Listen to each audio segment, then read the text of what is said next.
South Africa से हारने से पहले हर बंदा यही सोच रहा था कि टीम इंडिया सेमीफाइनल में ज़रूर जाएगी, बाकी 3 टीमों का देख लीजिए कौन जाएगा कौन नहीं जाएगा, लेकिन इंडिया इंडिया की जिस तरह की टीम है वो सेमीफाइनल ज़रूर खेलेंगे। बट अब ऐसी सिचुएशन बन चुकी है, वेस्ट इंडीज़ ने जिम्बाब्वे को 107 रनों से हराकर अपनी जो रन रेट है ना उसको इतना ज़्यादा रॉकेट की तरह ऊपर लेकर गए हैं कि अब वो सिर्फ एक मैच जीत जाएं। इंडिया और साउथ अफ्रीका में से एक मैच अगर वो जीत जाएं वो सेमीफाइनल के लिए कंफर्म है। और दूसरी तरफ साउथ अफ्रीका ने जितने बड़े मार्जिन से इंडिया को हराया है, अगर साउथ अफ्रीका जिम्बाब्वे को सिर्फ हरा देता है, वेस्ट इंडीज से हार भी जाता है, तो साउथ अफ्रीका भी सेमीफाइनल में पहुंच जाएगा। लेकिन इस टाइम टीम इंडिया के लिए बहुत ही ज़्यादा बड़ी टेंशन बन चुकी है। 2 दिन पहले तो हम ये देख रहे थे कि इंडियन मीडिया पर ये चल रहा था कि टीम इंडिया के मुकाबले का कोई है ही नहीं, इंडिया को कोई हरा ही नहीं सकता, इंडिया इस टाइम इस वर्ल्ड कप को जीतने के लिए मोस्ट फेवरेट है, इंडिया के मुकाबले की टीम ही नहीं है, आईसीसी कोई टीम बना ही नहीं सकता, कोई टीम पैदा ही नहीं हो सकती, कोई ऐसी टीम इस वर्ल्ड कप में आई नहीं जो कि इंडिया को हरा दे। और इस तरह से साउथ अफ्रीका ने अहमदाबाद नरेंद्र मोदी स्टेडियम, जो जिसको मैं टीम इंडिया के लिए एक मनहूस स्टेडियम कहूंगा, आईसीसी इवेंट्स में पिछले 29 मैचों में टीम इंडिया सिर्फ 2 मैचेस हारी है, और दोनों ऐसी सूरत हाल पर हारी है कि उसकी तकलीफ जो है ना वो पूरी जिंदगी खत्म नहीं हो सकती। एक 2023 19 नवंबर वाला मैच, फाइनल मैच ऑस्ट्रेलिया के अगेंस्ट टीम इंडिया हारी थी, और दूसरा मैच साउथ अफ्रीका के हाथों सुपर 8 का हारी है। और ये मैच भी टीम इंडिया को इतनी ज़्यादा तकलीफ दे रहा है और इतना ज़्यादा हर्ट करेगा कि ये मैच टीम इंडिया को इस टूर्नामेंट से बाहर कर सकता है। अब सिनेरियो जो है वो बिल्कुल सिंपल है कि वेस्ट इंडीज़ ने इतने बड़े मार्जिन से आज जिम्बाब्वे को हराया है।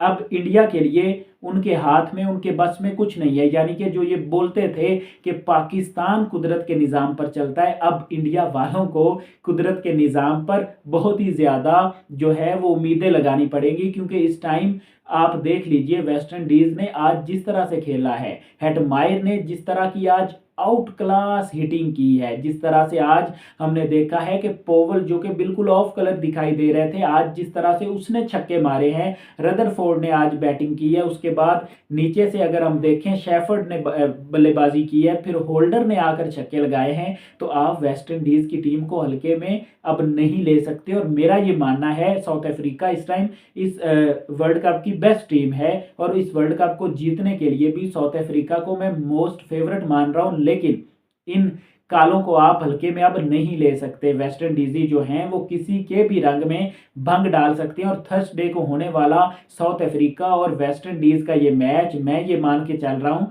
कि साउथ अफ्रीका को वेस्ट इंडीज़ हरा देगा। और अगर साउथ अफ्रीका को वेस्ट इंडीज़ हरा देता है, जो कि इंडियन क्रिकेट फैंस और इंडियन क्रिकेट टीम ये नहीं चाहेगी कि साउथ अफ्रीका वेस्ट इंडीज़ के हाथों हारे, लेकिन अगर साउथ अफ्रीका वेस्ट इंडीज़ के हाथों हारती है, चाहे थोड़े मार्जिन से ही साउथ अफ्रीका हार जाए, जस्ट मैच हार जाए, तो वेस्ट इंडीज़ चली जाएगी सेमीफाइनल में। फिर गेम बचती है साउथ अफ्रीका और जिम्बाब्वे की, और साउथ अफ्रीका को आप जानते हैं कि जिम्बाब्वे को वो आराम से पकड़ लेंगे भाई, चोकर ज़रूर है लेकिन इंडिया को उन्होंने हराया हुआ है। साउथ अफ्रीका जिम्बाब्वे को आसानी से हराकर वो भी आगे के लिए क्वालिफाई कर जाएगी। फिर टीम इंडिया वेस्ट इंडीज़ को, जिम्बाब्वे को जितने बड़े मर्जी मार्जिन से हरा दे, उनके काम वो मार्जिन नहीं आने वाला। तो इसलिए कभी कभी आपको आपका ओवर कॉन्फिडेंस भी मार देता है, और इस time team India over confidence में आउट ऑफ कॉन्फिडेंस हो चुकी है। और ये सारा जो करता धरता है ना, ये इंडियन मीडिया का है।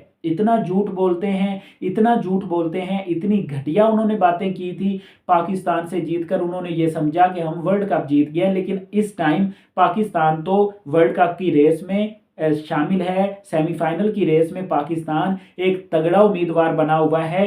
अगर इंग्लैंड से पाकिस्तान जीतता है वो तो सेमीफाइनल में पहुंच जाएंगे, लेकिन इस टाइम इंडिया की जो हालत है ना वो बहुत ही ज़्यादा तशवीशनाक हो चुकी है। उनकी हालत जो है ना अब रोने धोने वाली हो चुकी है, और मेरे ख्याल से तकरीबन इंडिया इस वर्ल्ड कप से बाहर हो चुका है। और ये बहुत ही बड़ी शॉकिंग न्यूज़ है कि इंडिया जो कि ये सोच रहे थे कि अहमदाबाद स्टेडियम में ट्रॉफी उठाएंगे और फिर से अपना जो चैंपियन बने हैं ना 2024 में, उसे डिफेंड करेंगे। लेकिन अब वो निशानियां जो है ना वो आहिस्ता आहिस्ता मिटती हमें दिखाई दे रही हैं, और अब इंडिया के बस में उनकी सेमीफाइनल की क्वालिफिकेशन बिल्कुल भी नहीं है। और मेरा तो ये भी मानना है कि इंडिया को अब जिम्बाब्वे भी टफ टाइम देगा, इंडिया को अब वेस्ट इंडीज भी टफ टाइम दे सकता है। इंडिया के लिए वेस्ट इंडीज वाला मैच भी इतना आसान नहीं होगा कि वो आएंगे, मारेंगे और जीतेंगे, ऐसा नहीं होने वाला। अगर हम बात करते हैं वेस्ट इंडीज की बैटिंग की, तो उसके साथ साथ उनकी बॉलिंग भी वर्ल्ड क्लास है। अकील हुसैन, मोती, और उसके बाद उनके जो फास्ट बॉलर्स हैं ना वो भी बड़े कमाल के हैं। अब यहाँ पर हेटमायर ने आज 250 के स्ट्राइक रेट से बल्लेबाजी की, किस तरह से उसने 6 हिटिंग की वो आप सब ने बहुत ही अच्छे से और बाखूबी देखी। अब मेरे ख्याल से इंडिया का वर्ल्ड कप का सफर तमाम हो चुका है। और आप देखिए इंडिया की टीम में परफॉर्मर्स कितने हैं। ईशान किशन, उसके बाद हार्दिक पांड्या, जसप्रीत बुमराह, शिवम दुबे, ये 4 बंदे हैं जो कि हमें फॉर्म में दिखाई दे रहे हैं। बाकी टीम इंडिया कोई भी ऐसा बल्लेबाज, कोई भी ऐसा बॉलर नहीं जिसने इस वर्ल्ड कप में कुछ अनोखा किया हो, इस वर्ल्ड कप में कुछ ऐसा किया हो कि जिसको मान के हम ये कह सकें कि आप जिम्बाब्वे को 150 रनों से हरा देंगे और फिर वेस्ट इंडीज को भी अच्छे मार्जिन से हरा कर आप आगे के लिए क्वालिफाई कर जाएंगे। ऐसा नहीं होने वाला। आपने यूएसए से 32 रनों से जीता, उसके बाद आपने नेदरलैंड्स के अगेंस्ट सिर्फ 17 रनों से जीता है। तो ये मानना भी मेरे लिए कोई ऐसी बात नहीं होगी कि ये हो ही नहीं सकता। जिम्बाब्वे भी इंडिया को टफ टाइम दे सकता है। जिम्बाब्वे से इंडिया जीत तो जाएगा, लेकिन उस जीत का फायदा नहीं होगा जो आप बिल्कुल थोड़े मार्जिन से जीतेंगे। अब इंडिया को कुछ बड़ा करना पड़ेगा, 100 रनों से जीतने पड़ेंगे दोनों मैचेस, 100 रनों से, फिर ही जाकर इंडिया का कुछ होने वाला है। मुझे तो नहीं लगता। क्या आपको लगता है कि टीम इंडिया आगे सेमीफाइनल के लिए क्वालिफाई कर पाएगी? कमेंट की सूरत में अपनी राय जरूर दें।